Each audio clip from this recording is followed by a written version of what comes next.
Local news, national news, even feel-good news, delivering the topics that are relevant to you. That's why I listen to Joe. He covers it all. The Joe Kelley Show on WDBO. Well, it's an all-new week, and we got an all-new thing. We've got an Idalia that we're watching out for.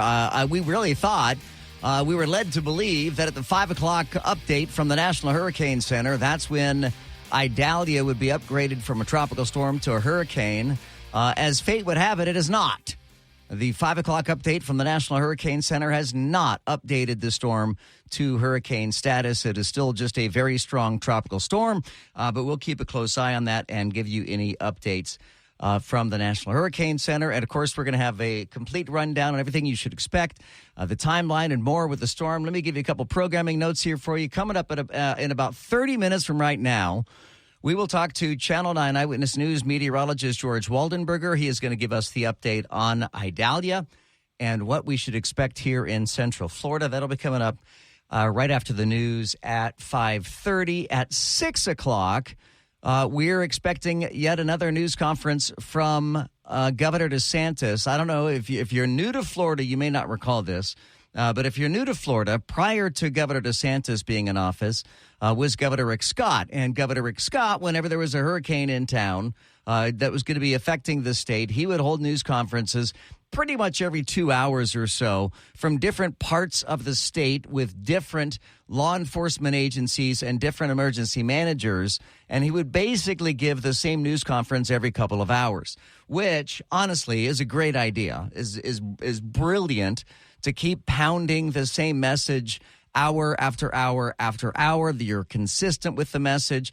I don't know, frankly, if the governor who preceded Rick Scott did the same. I don't know who originated that idea, but I think it's a great idea. And Governor DeSantis will give us another update coming up at 6. Even though he will not say much new, you will hear it all live here on WDBO. That'll be coming up at 6.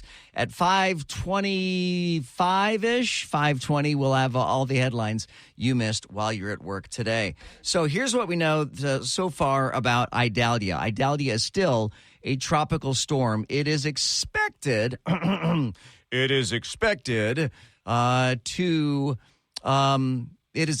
to reach a Category 3 status hurricane before it slams into the Florida Big Bend area on Wednesday, into the night on Wednesday as a Cat 3.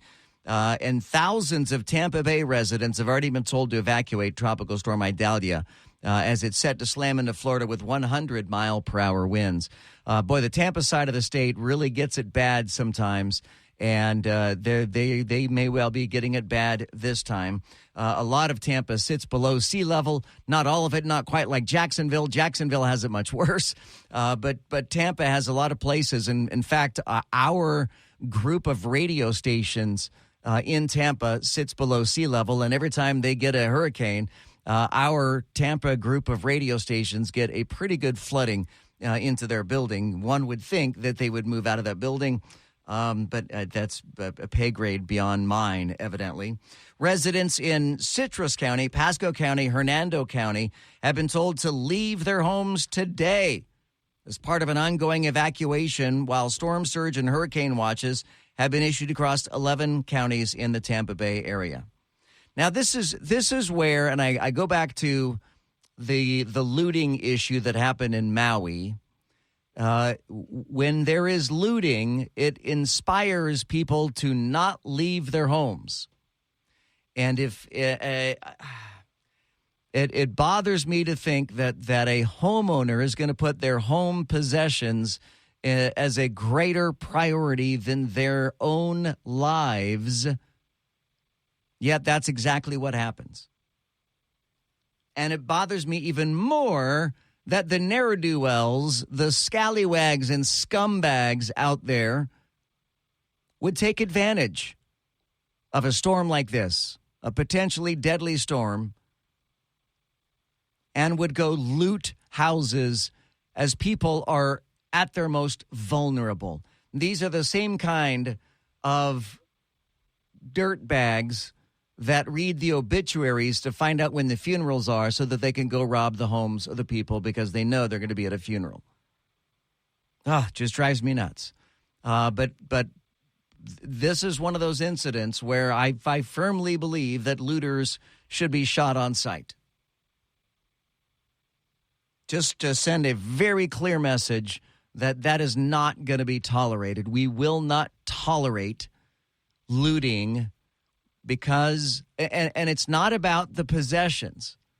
It's about residents who have too great of a value on their possessions and thus don't want to leave their homes.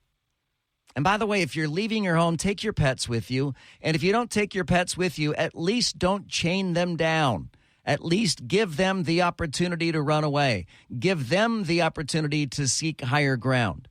What we have seen with hurricane after hurricane is people have, it seems it's often pit bulls, but people will have outdoor dogs that they have on chains, and then they just leave, and they abandon their homes, and then they abandon their dogs on a chain. Well, if they're on a chain, they can't outrun the water. So you got to free your dogs. If you're not going to take your dogs with you, the same goes for horses, livestock, whatever else. You've got to give them the means to reach higher ground on their own if you're not going to take them with you. And I understand some people that don't take your pets with you. I'm only empathetic in this one thought, and that is a lot of shelters don't allow pets. So if you're going to a shelter, you're probably not going to be allowed to bring your pet. It just depends on which shelter. Some shelters do allow pets. Some shelters do not. You may want to find out which is which if you have pets before you head out to a shelter. But again, that's not going to have the deepest impact here in the Orlando area. If you're new to Orlando and if you're finding yourself a little bit concerned, if you're a little scared, if you're new to Florida, this is your first hurricane, this is your first time to have a situation like this, I want to put your mind at ease at a little bit and let you know that this storm is not drawing a bead directly towards Orlando. Now, we are going to be on what's called the dirty side of the storm. We're going to be on the dirty side of the hurricane. There's a powerful side and there's a weaker side.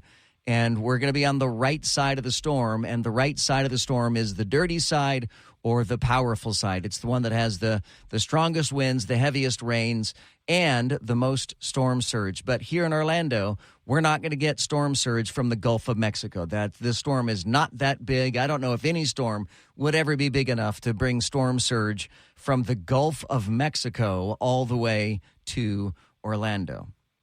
So I think we're going to be okay with regards to that. People are encouraged to tie down your belongings. If there's something in your yard and you can pick it up, then you probably need to pick it up and put it away. Pick it up and put it in your garage. Pick it up and throw it in the bottom of your pool. If you have patio furniture that can blow away, throw it in the pool. Yeah, in a week you'll have to dive down into your pool to get your patio furniture back, but at least you'll know where it is, and it's not going to be flying through the air, impaling someone from your family or a neighbor or whatever. So throw things into your pool. It is a great way to make sure that your patio furniture is still there when you come back to your house. Make sure all of your batteries are charged. That includes your electric cars. By the way, we have a warning from Jimmy Petronas, who is the chief financial officer for the state of Florida. He's also the state fire marshal, and he's got a warning, and I'll share that with you about electric vehicles coming up in a moment. Electric vehicles are a big problem when it comes to this kind of a storm. But make sure you've got batteries. Batteries for your phones need to be charged. Make sure that if you have a flashlight outside of your phone, that you've got batteries for that. You'll want batteries for a radio. If we lose cell towers, you're not going to be able to stream any kind of media on your phone. So you need a transistor radio with batteries so that you can listen to the radio to find out the latest updates. We have a backup generator. I was on a call with our emergency team today, and our backup generator is fully fueled and fully tested.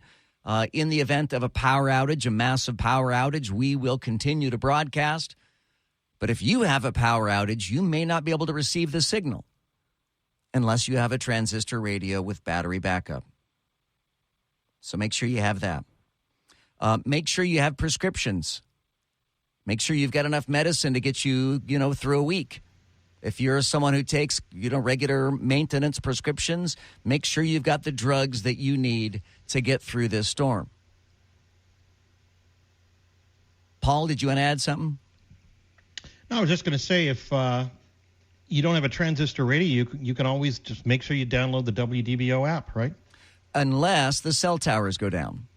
Yeah, I haven't found that to be a problem in the last 10 years that I've been here so far. I think they've been pretty dependable. Haven't yet, but if they lose electricity or if the towers go down, which again we don't expect from this storm. I'm giving you worst case scenarios, so we don't expect that from this storm.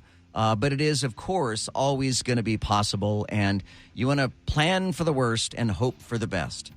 Coming up next here on the Joe Kelley Show, I'll have the headlines that you missed while you were at work today. And then coming up after the news at 5:30, we're going to talk to Channel 9 Eyewitness News meteorologist George Waldenberger. He'll have additional tips for us and for you, especially if you are new to Florida. We'll have that for you coming up in just a few minutes. By the way, gassing up your cars, also a good idea tonight. Gas up your cars so that you got a full tank of gas. Because, again, if the power goes out, you're not going to be able to pump gas into your cars. So we'll have more details, the stories you missed while you're at work today. That's all coming up next. It's time to get your checking account to zero with free checking from PenFed. That's zero ATM fees, zero balance requirements, and zero time spent waiting for your paycheck to direct deposit because you can receive it up to 2 days early. Open your account with just $25 and see how big zero can be. Apply online today at PenFed.org/free checking. Early direct deposit eligibility may vary between pay periods and timing of payers' funding. To receive any advertised product, you must become a member of PenFed, insured by NCUA. This is WDBO 107.3 FM and AM 580, Orlando's news and talk. Seminole County Schools just sent out a voicemail to Seminole County parents. Seminole County Public Schools will be open tomorrow, Tuesday, August 29th, 2023. We will be making a decision regarding potential cancellation of after-school activities for tomorrow, as well as potential school closures or impacts for Wednesday, tomorrow morning. We will continue to provide updates on our district website, social media, and sending messages directly to our families and staff as this weather event unfolds. Thank you. Thank you, Seminole County Schools. That was very informative. We appreciate that very much. My name is Joe Kelley. This is the Joe Kelley Show. You have tuned in just in time to catch all the stories that you missed while you're at work today. It was another busy news day today. CNN reported 7 hours ago that air passengers across Europe faced potential delays as the UK tries to resolve problems with their air traffic control system. 6 hours ago, Fox News reported that multiple people were hospitalized after a fire rescue chopper crashes in Florida. I will tell you that story started with there were no deaths. And then we found out there was one death, and now we have found out there have been 2 deaths. It was a fire rescue helicopter that spun out of control. The video is crazy if you've not seen the video of this. But the helicopter spins around. It's on fire. There's smoke coming out of the helicopter. And it looks like the tail broke off, or at least broke sideways on the chopper before it hit the ground, but it actually doesn't hit the ground. It lands in an apartment complex, and one person on the ground died and one person in the helicopter died. CNN had the story 6 hours ago. Donald Trump and 18 co-defendants are going to be arraigned September 6th on charges in the Georgia election subversion case. 6 hours ago, the New York Times has this follow-up story. Spanish prosecutors open an inquiry into Luis Rubiales, the soccer official who caused outrage by forcibly kissing a female player when they won the World Cup this month. So evidently that is still a thing. 5 hours ago, the Washington Post reported that Trump's D.C. election obstruction trial is set for March 4th, 2 years sooner than Donald Trump had requested. 2 years sooner. This is the case that charges Donald Trump with trying to overturn the 2020 election results. 5 hours ago, Fox News reported that Elton John was hospitalized in France after suffering a fall at his home in France. 4 hours ago, the Washington Post reported hurricane and storm surge warnings issued for Florida's west coast as Idalia strengthens. Just an hour ago, President Biden, according to ABC News, calls for action against this hate-fueled violence, in his words, in the wake of a shooting at a Jacksonville Dollar General that killed 3 black people. He says we can't let hate prevail. Silence is complicity, and we're not going to remain silent. An hour ago, Joe Wurzelbacher, who became known as Joe the Plumber, you might recall. Some of our older listeners will remember this. He was a symbol of middle America for Republicans back in 2008 when he questioned Barack Obama as Barack Obama, the candidate, was making his way through some neighborhoods. But Joe the Plumber has died at the age of 49. According to his wife, Katie, he died from complications from pancreatic cancer. An hour ago, officials report that there was a dangerous person or a person with a weapon at UNC Chapel Hill, North Carolina. We do know that an all clear was eventually given. An armed and dangerous person was found and has been arrested. Interestingly, though, and Laurel, you and I spent quite a bit of time looking into this. Bless you. I just saw you sneeze. Thank you. You and I looked into this quite a bit. Nobody was shot. No, and that's why I was so hesitant. And we're not disappointed. Don't get me wrong. No. But it's not quite the same story as a mass shooting. It wasn't a mass shooting. It was reports of a mass shooting. Right. We didn't want to go on air and be like, there's a shooter at the school when nobody was actually shot. Right. Yeah, and I'm not even sure, honestly, that he ever fired any shots anyway. So we'll continue to dig into that story. I'm Joe Kelley. Coming up next, we are slated to talk to Channel 9 Eyewitness News meteorologist George Waldenberger. He will join us live.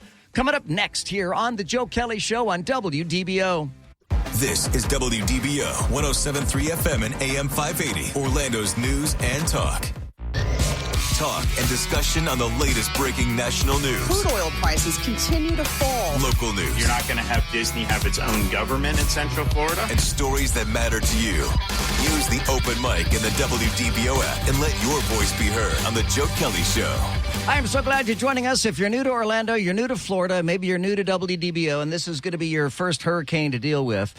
We want to make sure we've got the proper, accurate, and yet measured information for you. Joining me now is one of my favorite people, one of my favorite persons, Channel 9 Eyewitness News meteorologist George Waldenberger. And George, I know that you and Tom Terry and the rest of the meteorologists at Channel 9 Eyewitness News are following this storm. And I saw some of the experts on X, formerly Twitter, anticipating that the National Hurricane Center would bump it up to a hurricane by the 5 o'clock update, but it is still a tropical storm. Yeah, it is. It's close. The winds are at 70 miles per hour. We need that 74 number, so the next increment would be 75.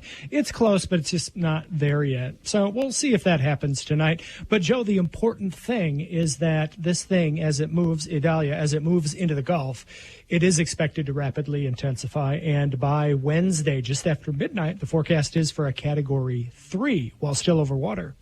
You know, and I'm thinking back to Hurricane Hillary, which was in the Pacific, and as it went from the Mexican waters up towards the waters off of the coast of California, those are really, really cold waters there, which just rob a storm of energy. Whereas you just alluded, the water in the Gulf of Mexico is really warm water, which helps give energy to a hurricane. Yeah, think about it.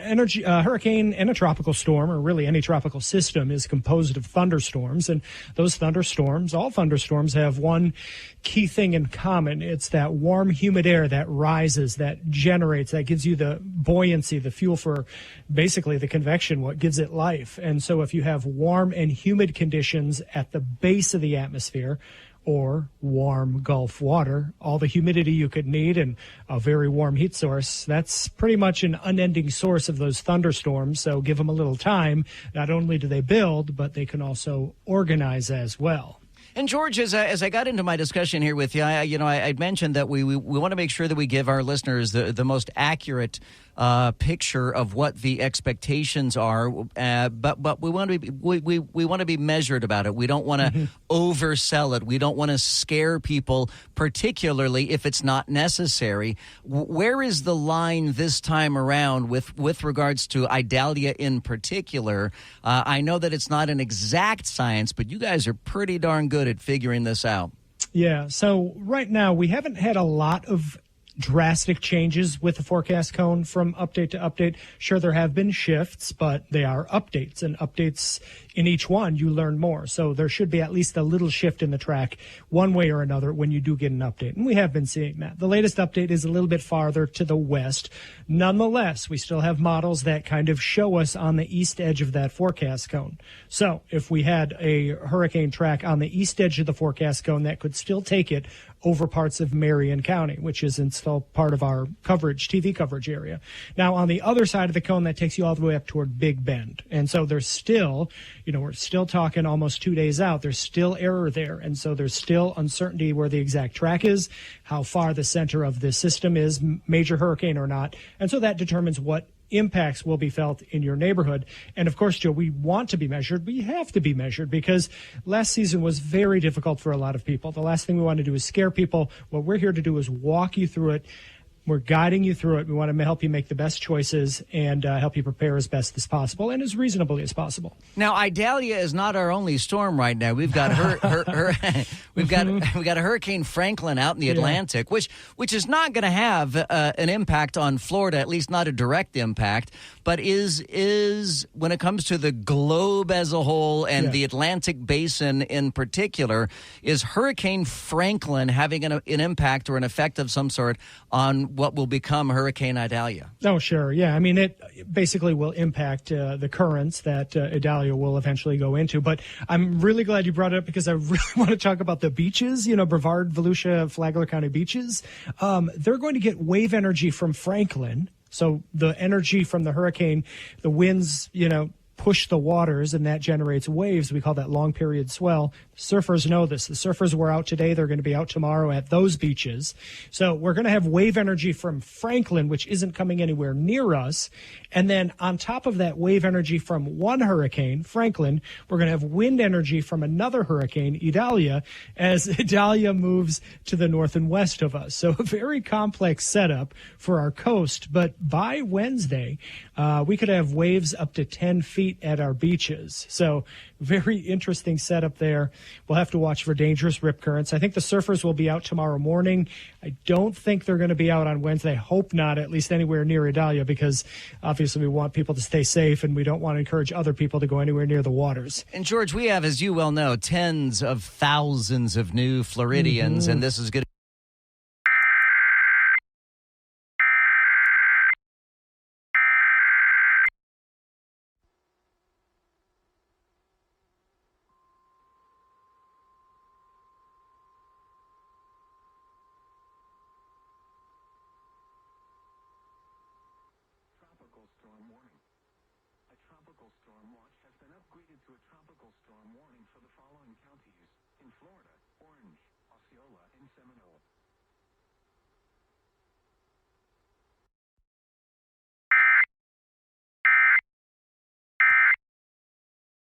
Well, all right, let's get back to George Waldenberger. George, we just got interrupted with the emergency alert system indicating that we now have a tropical storm warning in effect. I don't know how much of that you were able to hear. So I heard none of it. I heard the signal. Yep. I knew there was so I immediately jumped on and I thought, what did I miss a warning? And this was the tropical storm warning issued for Orlando, you said? Yes, I believe that's what it said, yes. Okay, good. That's because that's something I actually was hoping we were going to talk about. So I was already aware of that one. So yes, as of the 5 o'clock update, and, we were talking about this earlier with, the condition of Idalia at 5 p.m., whether it be a hurricane or tropical storm. One of the updates at 5 o'clock was Orange County, Seminole, and Osceola County had been placed under tropical storm warnings officially. And so, Joe, this is something you probably talked about, the difference between a watch and a warning. We have not, so this is a great time for you to do it. Okay, good. Yeah. So if you watched our newscast today, we have some people under a tropical storm watch. Some people are under a hurricane warning. Obviously, the impacts are going to depend on your county and how close you are to the center of the storm. However, there's one key thing here. If you're under a watch, whether it be tropical storm watch or hurricane watch, that's basically issued when you anticipate the onset of tropical storm winds 48 hours away. They would then get stronger if you were under a hurricane watch, hurricane force winds. But the reason why the key is tropical storm is because if you're preparing, once the winds get up to tropical storm strength, it gets really difficult if you're trying to maybe put big boards over windows, shutters, or yard work. If you're trying to clean stuff up, it's just becomes actually kind of dangerous once the winds pick up to tropical storm strength. The warning, the hurricane warning or tropical storm warning, that's usually kicked in from a watch once you expect the onset of those tropical storm force winds within 36 hours. Just a couple more questions here for you. We're talking to Channel 9 Eyewitness News meteorologist George Waldenberger. And George, I know that the most dangerous part of a hurricane is going to be the storm surge. Now, here in Orlando, we're certainly not going to get storm surge from the Gulf of Mexico. We might see, as you said, some of the waves and stuff on the Atlantic coast. But beyond that, I think about the strong gusty winds and the possibility of tornadoes. Yes, exactly. And thanks for bringing that up, because there is a risk of tornadoes. Anytime you are on the right front quadrant of a hurricane or even a tropical storm, you tend to have a higher risk of tornadoes. And the right front quadrant for something in Orlando would be something tracking to the west of us, essentially. And that's exactly what Idalia is going to do. It's going to track to the west of us and then hook off to the north. So we're basically in that quadrant that would favor tornadic activity.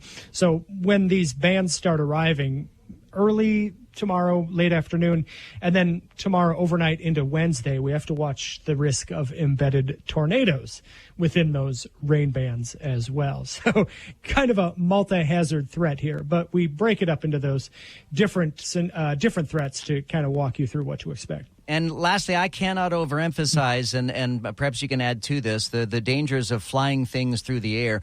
I mean, having a strong wind is one thing, but when the wind picks up debris, that's when you start getting people in buildings and stuff impaled on things.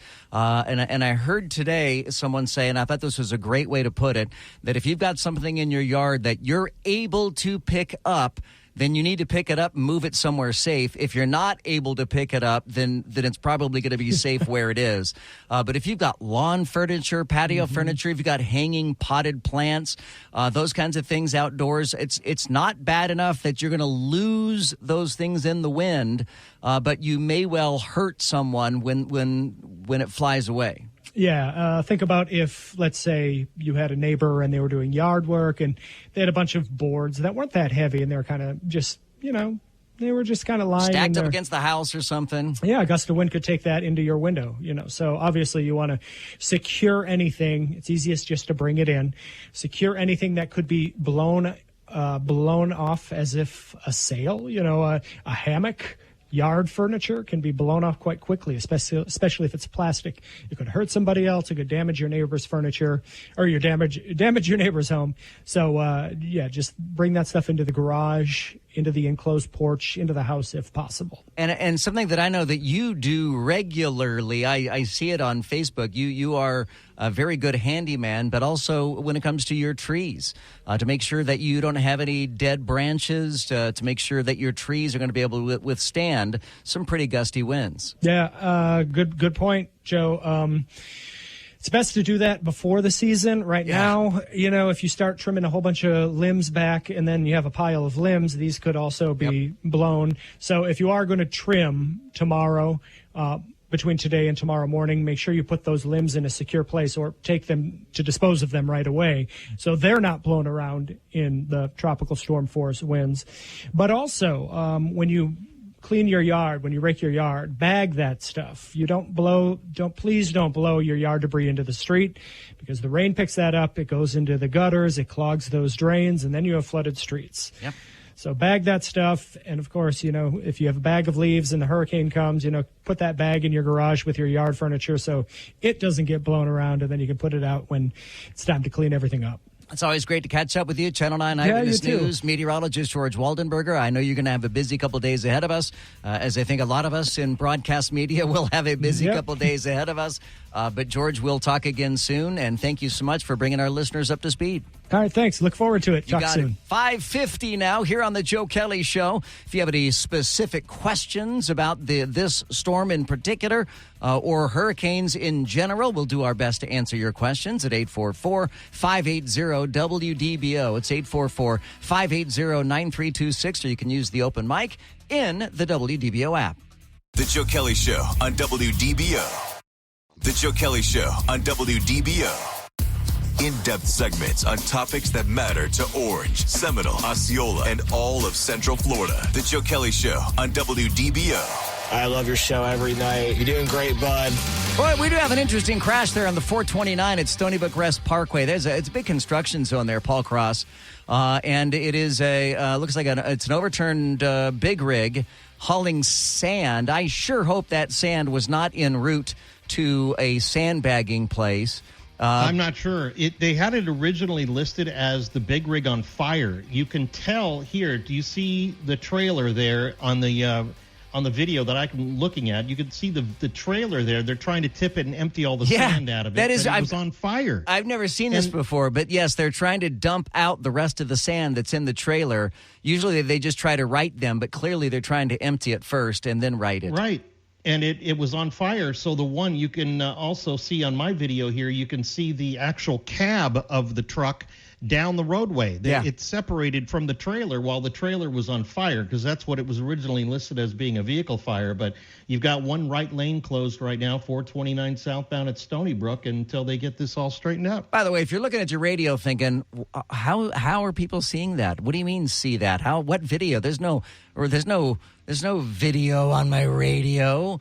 The video is on the WDBO Facebook page. That is our chat group that we have there, and we've got a couple dozen or so people that are joining us in our chat group and able to see the videos behind the scenes. You can see what I look like, and Paul Cross, and producer Greg and Laurel, and you can see crashes. You can see when we have pets in here. You can see everything. You can see what we're wearing. You can see what we look like. You can see what hats we have on, everything else like that. Just check it out on the WDBO Facebook page.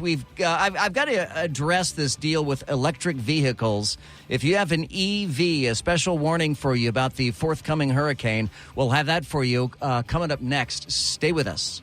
The Joe Kelley Show on WDBO. Now, WDBO 107.3 FM and AM 580. Triple Team Traffic. Yeah, well, we've been talking about this crash, and it's still there. They had the lanes closed. They had the lanes open, and now they have the right lane closed again. This is 429 southbound around Stony Brook Parkway, and traffic is backed up right now all the way to Winter Garden Vineland Road. It's going to take a while. It's a loaded trailer that has separated from the cab and then tipped over. They originally had it as a vehicle fire. So again, that's a really busy area right now. It's 429 southbound after Stony Brook.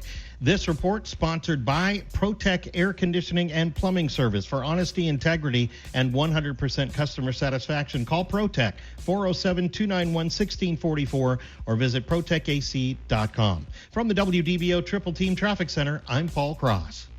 Hi, it's Marcia Taylor, and I have an amazing story to share with you from Brandy and the Empower Home team with Keller Williams.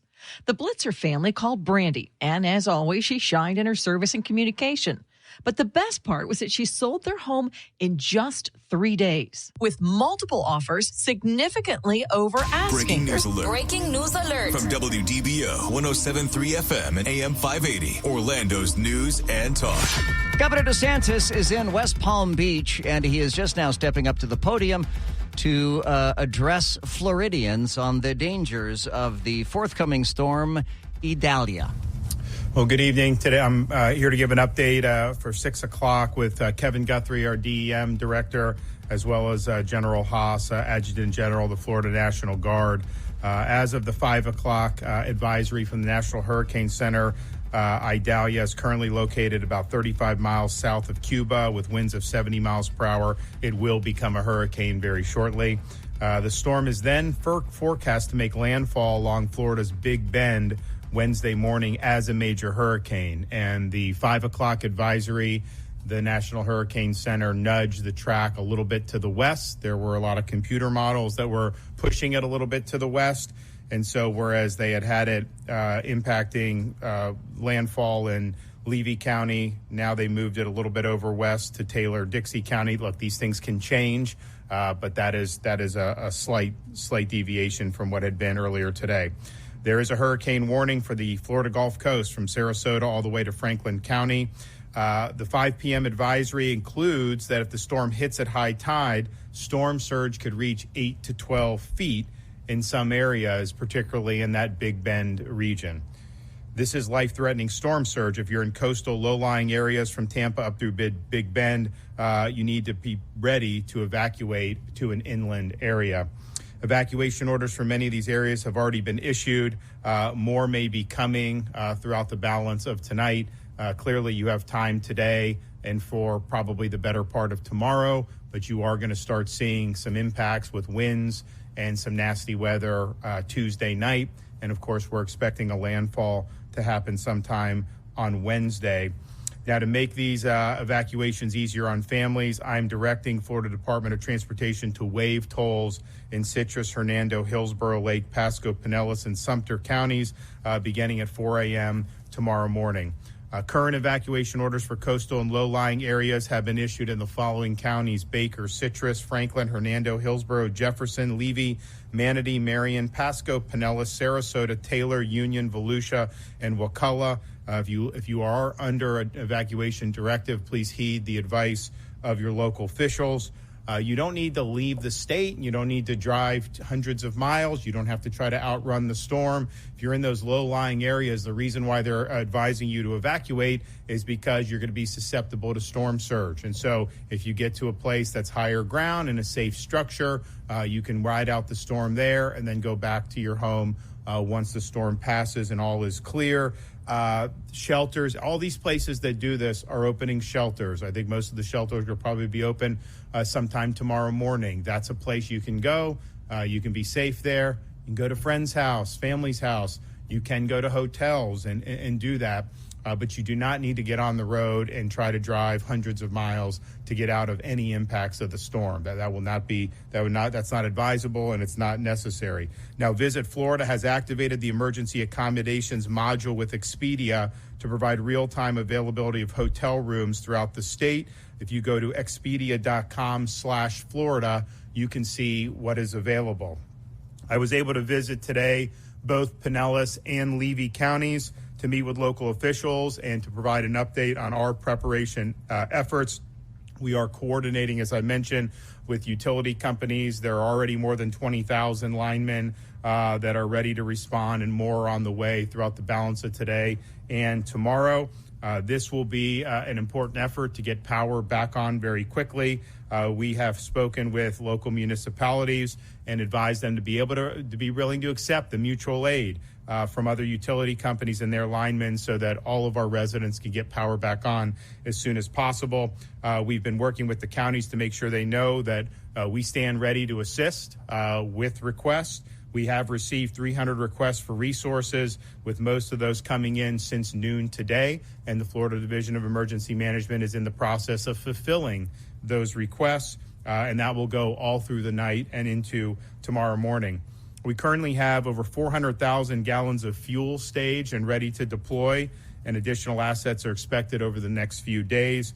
We are prioritizing gas stations along heavy evacuation routes. We now have 8 urban search and rescue teams activated to be able to respond once the storm has passed and help people that may be in distress. Of course, water, MREs, all those things staged, ready to go. Now, when you do your hurricane plan, the first few days really should be things that you have: water, non-perishable food. This stuff will be brought in, but initially that should be something that you're preparing for. So please do that. There are currently 12 shelters throughout the state opening tonight, and at least 11 more are expected to open tomorrow. And pretty much any county that issues evacuation notices, will follow that up by opening up one of their shelters, and sometimes multiple shelters. We have activated the full 5,500 National Guardsmen available in our state to respond to the storm. They have access to a lot of different assets, both on the ground and in the air. We have already deployed 247 of the Starlink internet devices. We have another 529 staged in Central Florida. Those are ready to be deployed to impacted areas and to EOCs across the state as the need may arise. So far, 38 school districts have announced school closures over the next 2 days, along with 10 state colleges and 6 Florida universities. We have had the announcement that Tampa International Airport will close tonight at midnight, and St. Pete Clearwater International Airport will close at 3 p.m. Tomorrow. Florida Commerce has also been coordinating resources, and today they're having regular calls with private sector partners to make sure that they are prepared. Unfortunately, a lot of our companies, this isn't their first rodeo, so they're ready. And I tell you, during Ian, when to see Publix and some of these gas stations get up very quickly, that made a big difference. And so we're working with them, and I know they're going to play a really important role. We'll be back here first thing in the morning with additional updates. I would just caution Floridians, pay attention to what's going on in your area. Listen to your local emergency management officials. This is going to be a major hurricane. It's likely to continue strengthening all the way until impact, and it could have catastrophic storm surge in your area.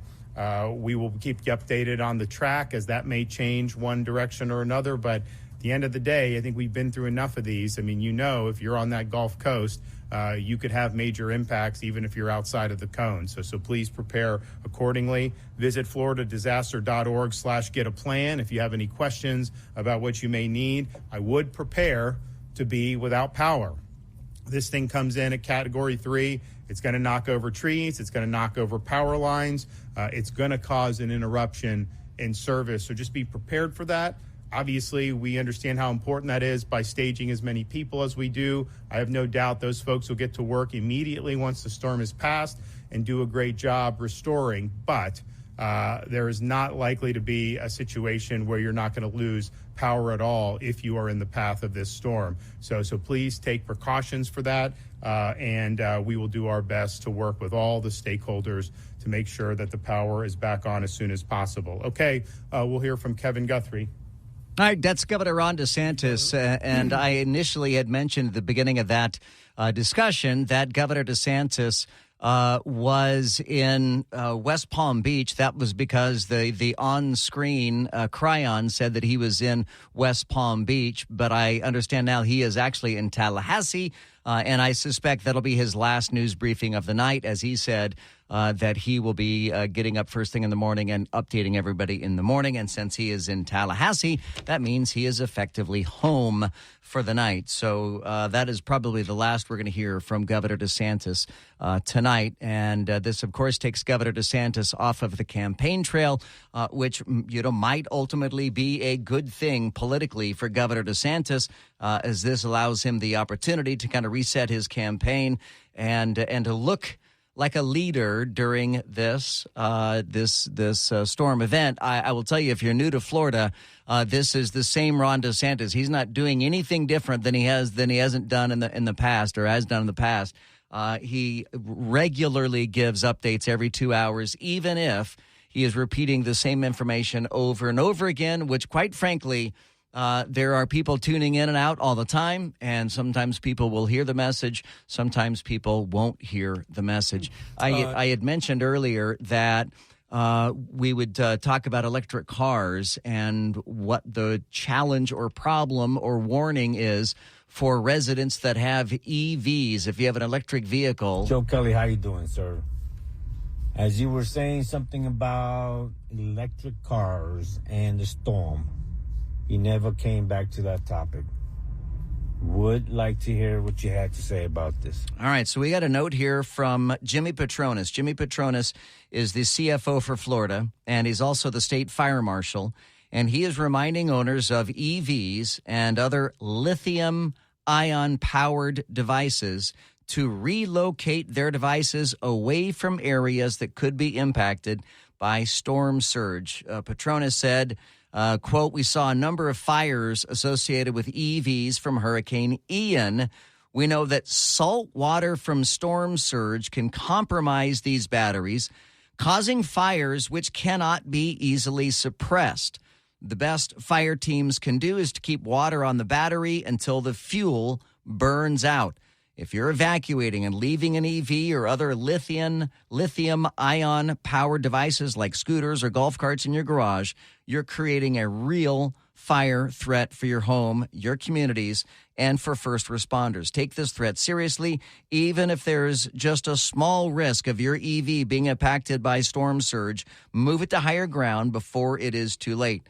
That was the end of his quote. During the response to Hurricane Ian, Petronas witnessed an EV fire that continued reigniting. According to the state fire marshal's office, 21 fires were associated with EVs from Hurricane Ian. Wow, I didn't realize that many vehicles were involved in those kinds of fires. If it's an internal combustion engine and suddenly it's underwater, then you don't really have to worry about a fire because the water will prevent that from happening. But if you get salt water on a lithium-ion battery, that in and of itself will cause a chemical reaction that will cause an intensely hot fire. The CFO issued a letter to the U.S. Department of Transportation Secretary Pete Buttigieg, urging the National Highway Traffic Safety Administration to take steps to protect first responders. The state's fire marshal office has been coordinating with public and private sector partners to develop best practices and ways to mitigate threats posed by fires associated with lithium-ion batteries. Lithium-ion batteries. Those are the same batteries. Remember the series of fires we were seeing with everybody with their so-called quote-unquote hoverboards? We know those aren't hoverboards, but they're like scooters, and those have lithium-ion batteries, and you just got to make sure that you don't mix that with salt water. The salt is what causes the chemical reaction, so just be really, really careful if you happen to have an EV. And, the irony is if you have an EV, you want to make sure that it's charged before the storm hits. Just like if you have an internal combustion engine, you want to make sure that you've gassed up your car before the storm hits. You want a full tank of gas before the storm hits, because if we lose power or the roads become impassable, the refueling trucks aren't going to be able to make it to the destinations.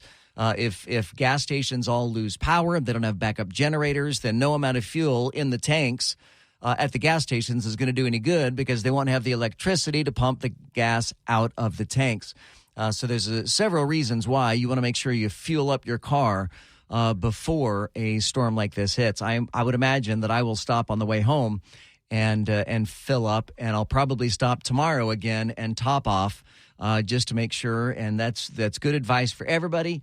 I know that might end up leading to pretty long lines at the gas stations, but that might be one of those times where you might want to be a little bit patient and wait for it to make sure that you get enough gas in your automobile, just in case. Of course, it doesn't look like here in Central Florida it's going to be that catastrophic, but if you have family in the Tampa area, you might want to let them know, if they don't already, that there could be a problem with EVs and gas-powered automobiles as well. My name is Joe Kelley. This is the Joe Kelley Show. We'll continue to bring you the latest information with regards to Tropical Storm Idalia, or Idalia, as we're told it is pronounced, even though it starts with an I.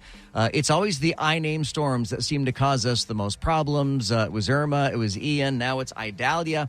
Idalia. We'll have the latest for you straight ahead. You can join us with your questions at 844-580-WDBO, or use the open mic in the WDBO app. The Joe Kelley Show on WDBO. Now, the three big things you need to know. 3. The death toll after the wildfire in Lahaina remains at 115. 3 more victims' names were publicly released on Sunday. The death count has remained at 115 for nearly a week, but hundreds of people remain missing or unaccounted for. 2.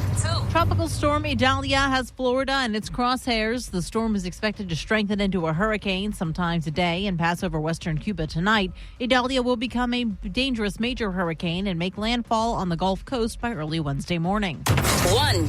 As Idalia approaches, Tampa Bay International announced that they will close at midnight tonight, and St. Pete Clearwater International Airport will close at 3 p.m. tomorrow.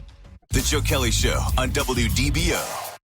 News, weather, traffic, all the things you want on your drive home. Plus, Joe Kelley being, well, Joe Kelley.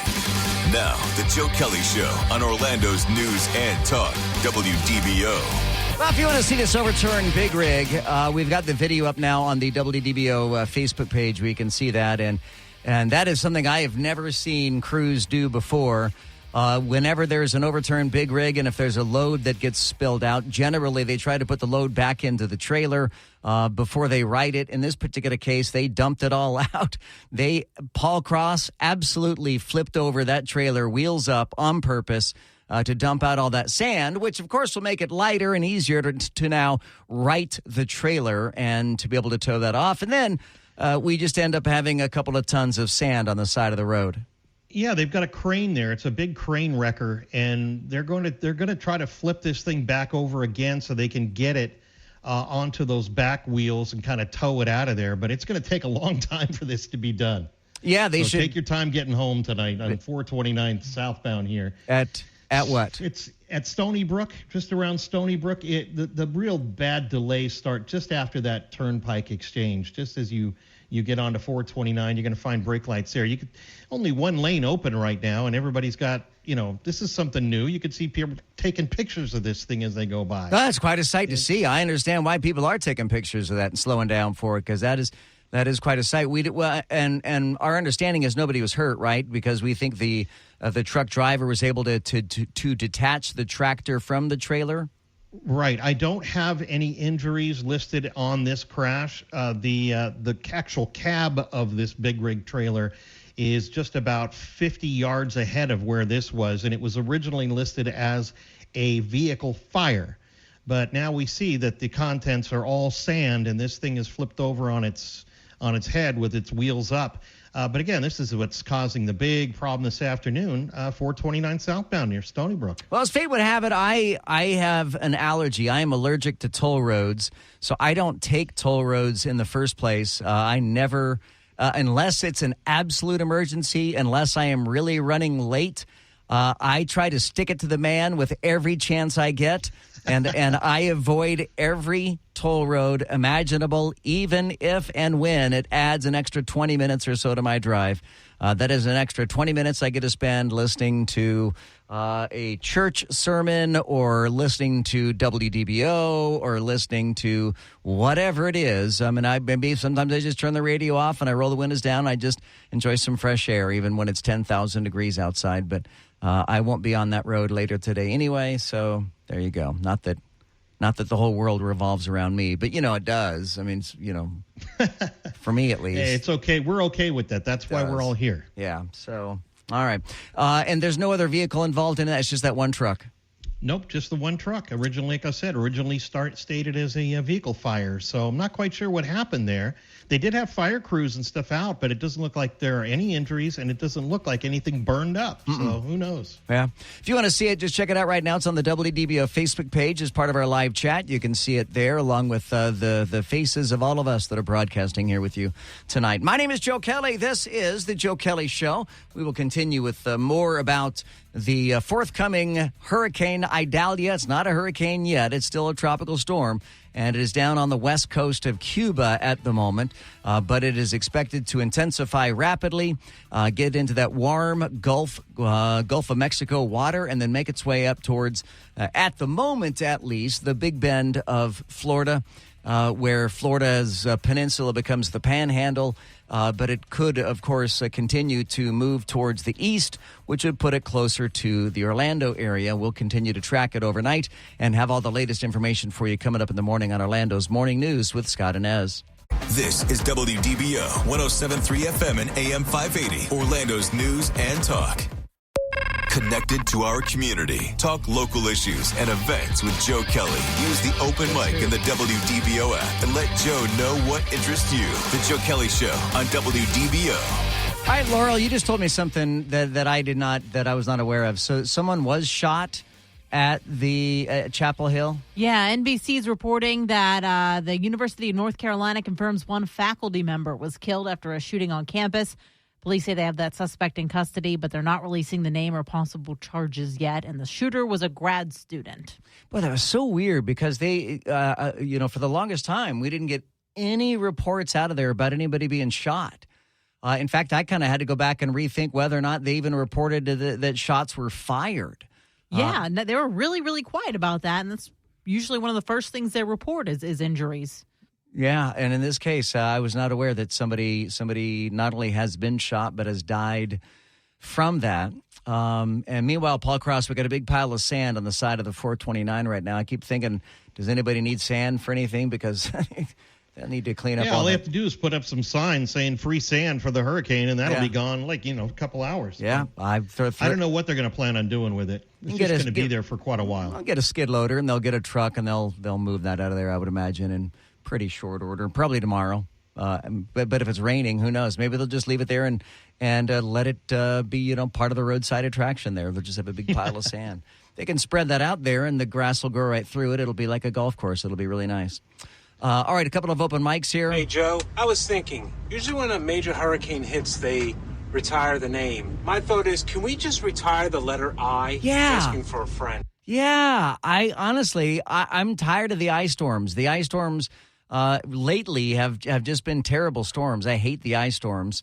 And yeah, they retired Irma, and I think they retired Ian. They don't announce it until the very end of the hurricane season as to which ones they're ultimately going to retire. And if you're new to Florida, if you're a new resident and you're not accustomed to hurricane season, we've had a pretty mild hurricane season up until, today and tomorrow and Wednesday. But the height of hurricane season is September 10th.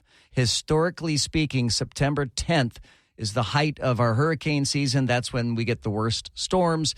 And it is remarkable, truly remarkable, at least in my experiences, how often we have a very active hurricane on September 10th. I mean, to predict September 10th as the height of hurricane season is pretty darn accurate.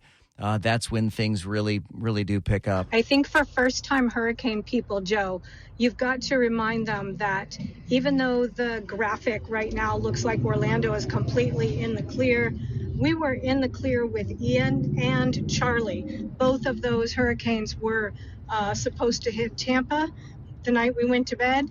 We woke up the next morning and found out they both hit in totally different places. So remind people that it can change overnight. Absolutely. That's why I said first thing when you wake up tomorrow morning, put it on Orlando's Morning News with Scott and Ez. He'll have the latest updates. Paul Cross, oh my gosh, here we go. You ready? They're writing the trailer right now. Here we go. They've got it on a crane, so they've got the front part of it balanced perfectly, and they finally put it on its wheels. Very impressive, guys. I generally only see the videos of screw-ups.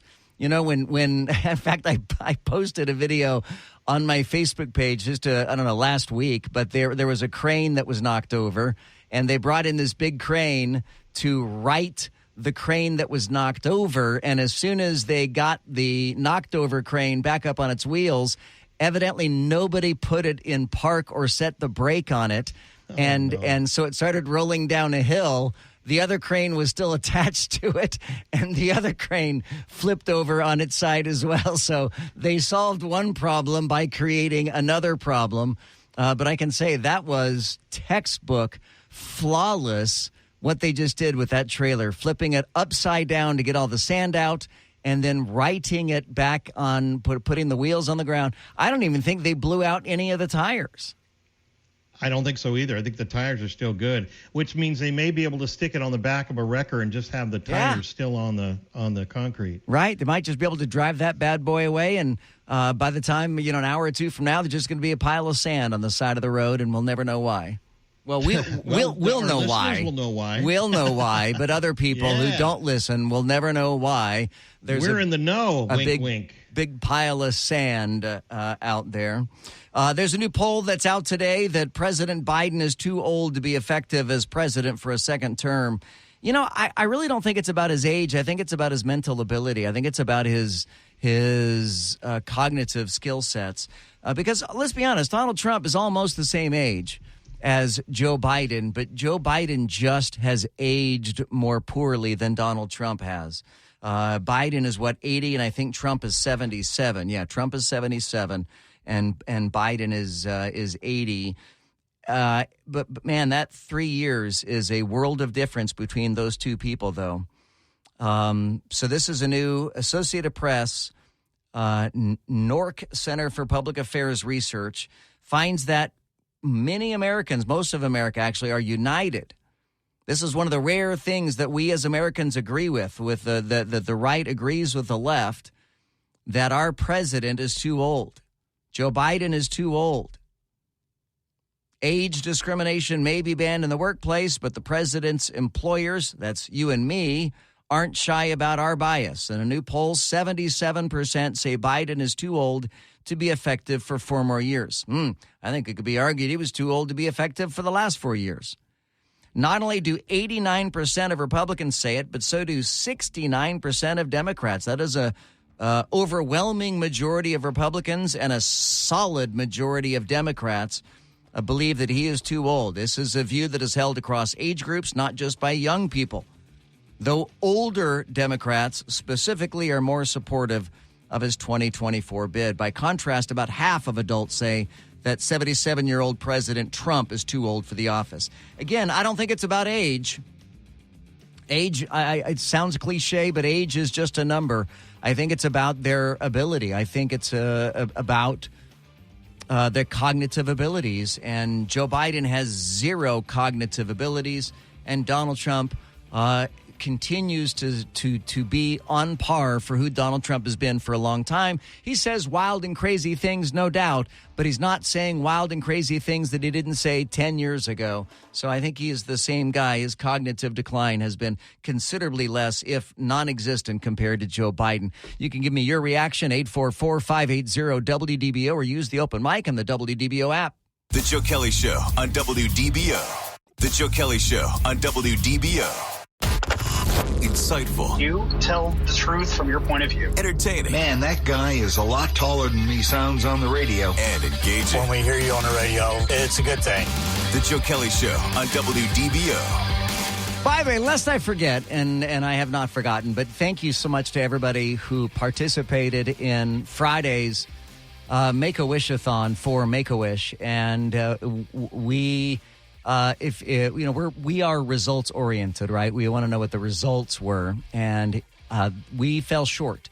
We fell short of our $60,000 goal, but we all consider it a win, if for no other reason than because we raised more money than we did the year before, and that is forward momentum, and we love that. And so we, thanks to you, our very, very, very generous WDBO listeners, I cannot begin to tell you how much I am indebted to you and grateful for you for your generosity in donating to Make-A-Wish on Friday. But we raised more money in 10 hours than we did the year before in 3 days. I mean, I think that says a lot about the human psyche, and how if you have an urgent deadline and you tell people it's only going to be one day, I think people are inclined to recognize that the deadline is coming up faster. It's actually called Parkinson's Law. Look it up. It's a real thing. But we raised almost $44,000, and that is a tremendous amount of money to be able to donate to Make-A-Wish, and we would not have done it without your help and your generosity. So thank you so very much for donating on Friday. And as always, you can donate to Make-A-Wish anytime you would like to do so. They could always use your help. And if not money, you can always volunteer your time and efforts as well. It's a great organization. I spend a lot of my time working with them as well. My name is Joe Kelley, along with our great and talented team here. We'll be back with you tomorrow throughout the day today and Wednesday as we continue to track Idalia, as it moves towards Florida. Have a great night.